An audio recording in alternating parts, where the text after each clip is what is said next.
Chers frères et sœurs, la paix soit avec vous. En ce dimanche, nous sommes invités à faire un pas de plus dans la vie évangélique. Le Christ nous appelle à passer de la montagne de Moïse, cette montagne où Moïse a reçu les 10 commandements de Dieu, à celle de la loi nouvelle, qui est la montagne de béatitude.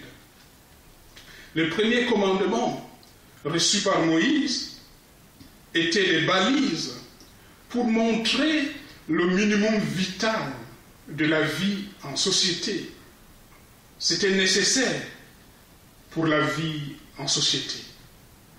Ne pas tuer, ne pas voler, ne pas tromper.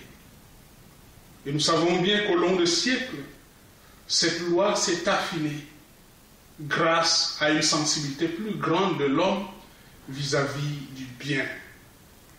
Et Jésus vient donc s'inscrire dans cette progression. Il ne supprime pas les étapes précédentes.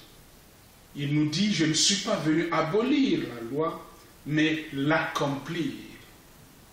Il nous appelle donc à franchir une nouvelle étape. Qu'il dit dans la parole, dans l'évangile, on vous a dit, mais moi, je vous dis. C'est ce saut auquel nous sommes appelés à faire. Cet évangile est un appel, et un appel à une véritable conversion. Nous devons réapprendre, mes bien-aimés, à régler notre vie désormais sur Jésus et non sur la manière de faire des hommes. Il est urgent de tout faire pour être vrai devant Dieu et devant nos frères et sœurs. Aller toujours plus loin dans l'amour, voilà la vraie sagesse.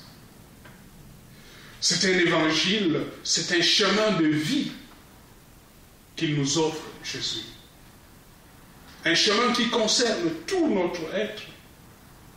Et c'est ainsi que dans cet évangile, à la manière d'un conteur, Jésus donne 3 exemples.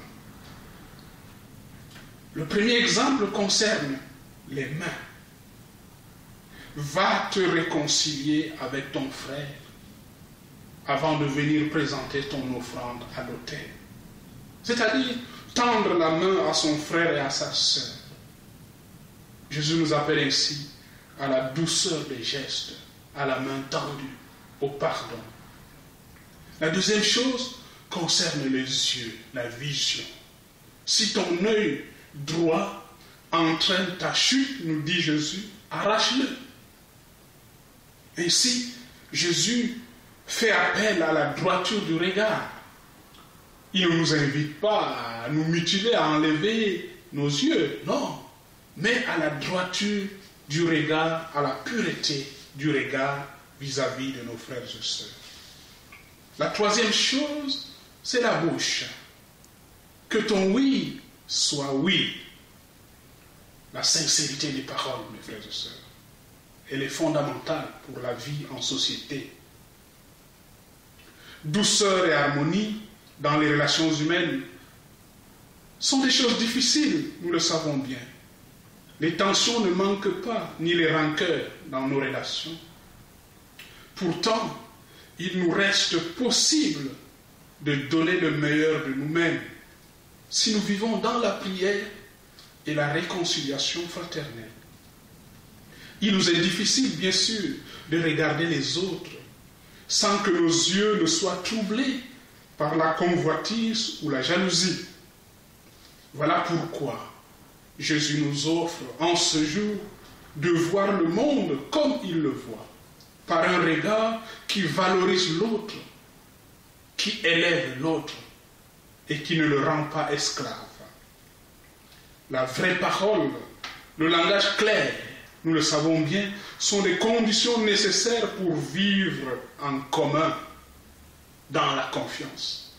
Cette sincérité, reconnaissons-le, n'est pas la chose la mieux partagée du monde, mais Jésus offre à chacun un chemin de lumière et de vérité. C'est à nous de saisir cet appel, cette main tendue du Christ, en suivant l'Évangile. Avant d'être dans le geste qui fait mal, la haine, le mépris et l'instinct de domination corrompent d'abord le cœur humain. Mais Dieu, mes bien-aimés, se porte garant de la qualité de nos relations humaines. Il faut te réconcilier avec ton frère avant de prier, nous dit l'Évangile. Comment, mes bien-aimés, ne pas être saisi par l'autorité de la parole de Jésus? C'est une parole créatrice qui invite à la bonté, à la beauté de l'amour et à la vérité du langage. Dieu est amour, Dieu est lumière, Dieu notre Père. Bon dimanche à vous tous et que le Seigneur soit avec vous.